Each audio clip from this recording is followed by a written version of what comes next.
my fight fans? So, with the crazy big news that we got from Nate Diaz joining MVP Promotions and fighting Mike Perry on the Netflix card in May on the undercard of Ronda Rousey versus Gina Carano, I really want to ask the questions, or actually a few questions, and one of them being, what does that mean for Nate Diaz in the UFC? You know, will we ever see Nate Diaz in the UFC ever again?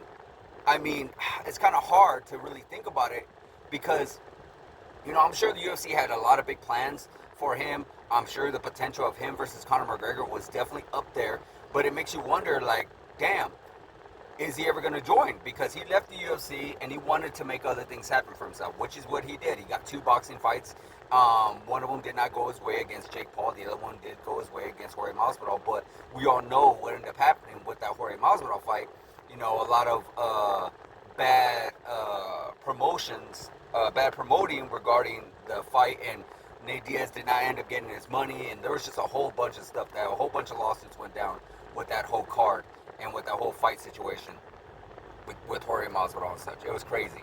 But still, nonetheless, Nate Diaz now with MVP and Jake Paul, that sounds big because it sounds like there was a lot of great deal of money for Nate Diaz, because Nate Diaz is not somebody that's just going to do anything for cheap change. He's going to want some big money, and the way the UFC has been lately regarding their money, it's just hard to believe that they were trying to give Nate Diaz a big check. Again, this all goes to that whole big old deal that happened with Conor Benn and that $15 million. And then you just been hearing left and right from all these stars regarding the pay, the UFC pay, and regarding being lowballed by, Dana White and such. It's just, it's really, really starting to show more than it ever has been before.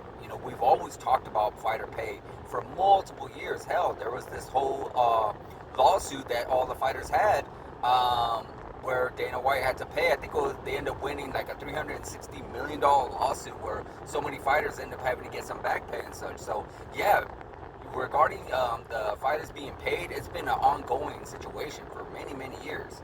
So, I mean, it makes you wonder on why Nate Diaz did not join the UFC. Why Nate Diaz wasn't offered a big chunk of money, because we all know he's a big superstar. There's a lot of great fights that Nate Diaz could have.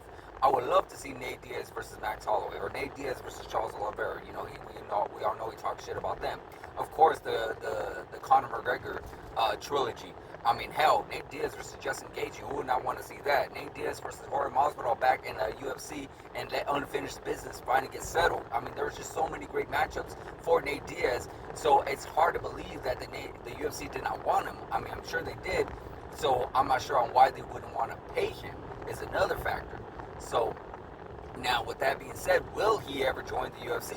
Again, I feel like if the money's right and the timing's right, because Nate Diaz, he's getting older. I believe he's either 40 or 41.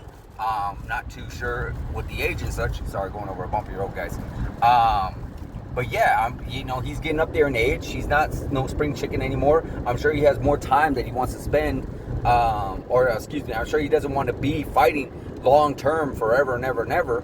So I'm sure he's going to want to try to make some big fights, like big money fights. So he's going to go where the money takes him. And with that being said, Jake Paul is doing some big numbers at Netflix. He's doing big money at Netflix. So I'm sure it definitely makes sense for him to be at Netflix with Jake Paul. Now, also, well, let's go first before we go into anything else. Now, does that mean he's ever going to join the UFC? Not anytime soon, I don't think. Because the direction the UFC is going, the direction that UFC is actually trying to be at, it almost seems like they're trying their best to cut costs as much as possible by not offering big, humongous fights. Like, they want to offer guys their regular basic fights and not try to give them any kind of extra income or any kind of extra pay for those big fights. Back when we had Conor McGregor versus Nate Diaz, back when we had there were talks of Francis Ngannou versus John Jones versus Stipe. It almost seems like they really, really want to stick to the structure of number one versus number two versus number three in each division. There's no more big super fights that we want to try to put together, like a Nick Diaz versus Anderson Silva, or George St. Pierre comes back and fights Michael Bisping. It really doesn't feel like the company is going down that direction, and it's not looking good for the rest of it's not looking good for the UFC future, for us fans, because now there's a lot of big fights we still would love to see. You know, not everybody wants to see a ranked fighter face another ranked fighter. Like, don't get me wrong, sure, it's the right thing to do, but sometimes we just want to see these big superstar fights, and that's what Nate Diaz is, and I'm sure that's what he's chasing. So with that being said, will he get those big superstar fights in Jake Paul's promotion? Quite possibly, yeah. You know, I'm sure more fighters might want to jump ship and say, you know what, I'm getting older, especially the older guys. I'm getting older. I want some big pay fights, like maybe a Dustin Poirier, who's going to be like, you know what, I just want a one-off. I don't want to fight very long. I don't want to sign a whole new contract. I'm trying to make a lot of money as much as possible, and maybe he could go to MVP. You know, same thing with Justin Gaethje. Who knows what he wants to do? I mean, there's quite a few other guys out there that I'm sure would want to join MVP, where he could get those big fights. And who knows, maybe he will even get a rematch with Jake Paul, because he says he got hurt, or he was hurt going into that fight. So I'm sure there was like more to the contracts that he is signing than meets the eye. Like, maybe the UFC wasn't just lowballing him. Maybe they were trying to sign him into a long-term deal where that's not Nate Diaz's thing. He's not trying to be at some spot stuck there forever. Like, I know John Jones signed an 8-fight deal back in 2023, and he's already, I think 2 fights in, or maybe 3 fights in. No, I believe it was 2. Yeah, I believe it's 2 fights in. So yeah, he's stuck there. He ain't going nowhere until well into close to his 50s. So I'm sure Nate Diaz is not trying to do the same thing. Like, maybe he wants to sign a contract for 2 or 3 fights, and this way, if he wanted to leave and things ain't going well or working well, he can go leave. But it just doesn't sound like the UFC wants to do that. It doesn't want to do that. They either want to pay you big, but want an 8-fight deal where you're pretty much ain't going to go nowhere anymore ever again, or they don't want to sign you because you don't want to sign that contract of an 8-fight deal. They don't want to pay you massive amounts of money, and they're trying to stick to their budget. It almost feels like the UFC's on a budget now.